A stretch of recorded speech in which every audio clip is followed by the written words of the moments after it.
Salut les criticovores, c'est Steph. Je suis ravi de vous accueillir sur ma chaîne Manga Critique. Aujourd'hui, on va critiquer Léviathan et Cocorico. C'est français, c'est y part.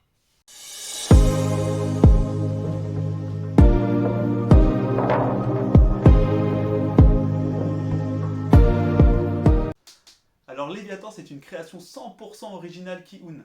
Ils ont décidé de créer leur propre manga, tu le trouveras qu'en France celui-là. Et en plus avec un auteur japonais, Chiro Kuroi. Bon, il a pas fait grand chose avant. On sait qu'il a travaillé pour les studios d'animation Toei. Donc c'est pas une expérience à prendre avec des pincettes quand même. C'est une belle expérience, mais c'est son premier manga au gars. Et je peux vous assurer que pour un premier manga, c'est du bon. Alors Léviathan, ça se passe dans l'espace, comme on peut le voir avec les petites étoiles qu'il y a sur le côté. Ça se passe dans l'espace, on va suivre trois pilleurs d'épaves qui tombent par hasard sur un vaisseau abandonné, bien bousillé, et qui se nomme le Léviathan, d'où le nom du manga. Ils vont rentrer dedans, à la recherche de trésors, de richesses, et ils vont tomber très vite sur un journal intime d'un élève qui se nomme Kazuma. Et c'est là que le point fort de l'histoire commence, parce que on est tout de suite dans l'ambiance, on se demande tout de suite ce qui se passe dans ce vaisseau, et le récit est en deux temporalités distinctes. Le présent avec les trois pilleurs qui, eux, se posent des questions et lisent le journal tout en avançant dans l'épave, et on va voir justement le passé avec Kazuma, le petit qui a écrit ce journal intime.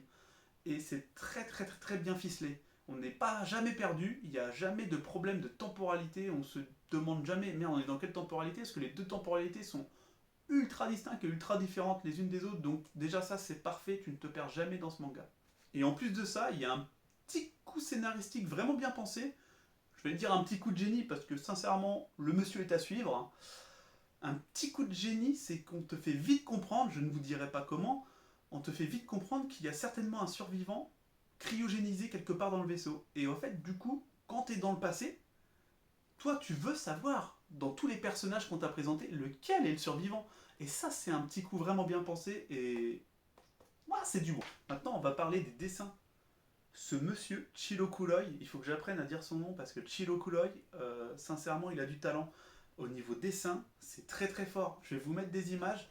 Comme vous pouvez le voir sur le premier plan, c'est incroyable. Il arrive à nous faire passer la folie dans ce regard sans non plus tomber dans les clichés habituels des yeux exorbités, du mec fou qui ouvre la bouche, qui crie. Non, il n'y a pas besoin de tous ces artifices-là et on sent quand même la folie dans le regard de cette fille. Et ça, j'ai trouvé ce plan hyper impactant. Il y a aussi ce couloir qui nous on n'a pas envie d'y être. On sent que les trois pilleurs vont vers quelque chose peut-être d'affreux et qui vont tomber que sur des choses horribles et on ne sait pas quoi. Et on le ressent en un dessin et franchement le mec est proche du génie. Après son style est très organique avec plein de petits traits. Je sais pas comment vraiment expliquer ce style, je suis pas assez connaisseur en dessin, mais il y en a à qui ça va plaire clairement, il y en a à qui ça va moins plaire. Il a aussi réussi, alors qu'on est dans un vaisseau spatial, à changer régulièrement les décors, à faire que le vaisseau est un autre personnage du manga et c'est hyper important dans un huis clos.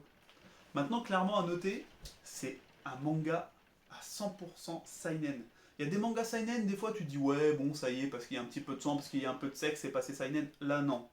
Clairement, je le donnerais pas à un enfant de moins de 13-14 ans. Clairement pas. Parce que c'est pas sombre. C'est dur. C'est très dur. C'est gore à certains moments, mais ça va pas trop dans le gore gratuit. Et ça, c'est très bien aussi. C'est bien équilibré. Sincèrement, je vais pas faire mon manga X. Je vais pas faire mon manga X en disant que c'est un chef-d'œuvre, mais on n'en est pas loin. On n'en est pas loin, j'attends. Ça va être terminé en 3 tomes. J'attends de voir le tome 2, de voir le tome 3. S'ils sont de cette même qualité, pour moi, ce sera mon petit chef-d'œuvre. Maintenant, la petite peur que j'ai, c'est que vu que c'est une production française, et bah Chilo Kuloi, je suis pas sûr qu'il va avoir le même rythme, surtout s'il est seul et qu'il n'a pas d'assistant, pas sûr qu'il va avoir le même rythme qu'au Japon, et j'ai peur qu'on soit sur du un tome par an. J'espère pas, j'espère au moins un tome tous les 6 mois, pour qu'on ait vite la fin. Mais bon, en tout cas, soyez sûr que je vous critiquerai le tome 2, je vous critiquerai le tome 3, parce que c'est vraiment trop bon. Maintenant, on va parler de la qualité de ce tome.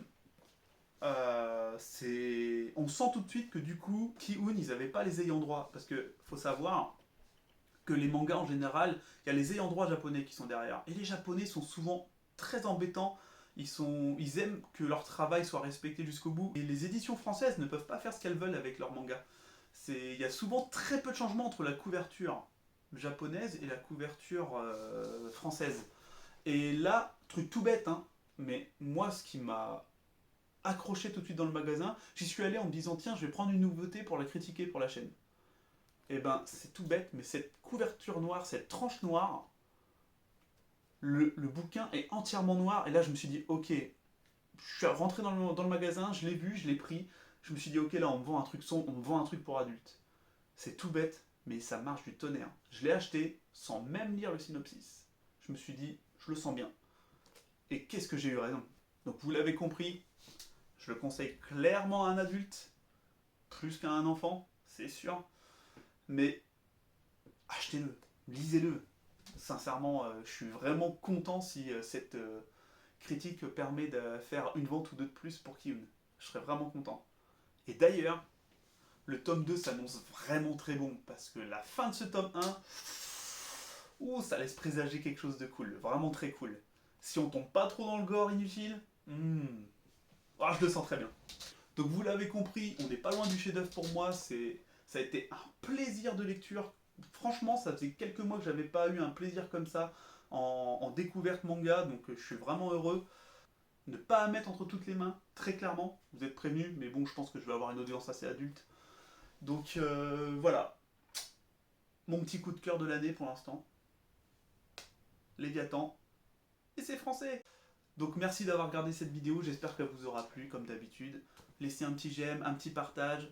Je sais c'est relou, je l'ai déjà mis dans la nouvelle intro. D'ailleurs, est-ce qu'elle vous a plu? J'ai un peu galéré à la faire, je suis pas encore, pas encore très rodé, mais je vais m'améliorer, encore et encore. Donc merci d'avoir regardé cette vidéo, merci à tous ceux qui sont abonnés, et je continue. A plus tard.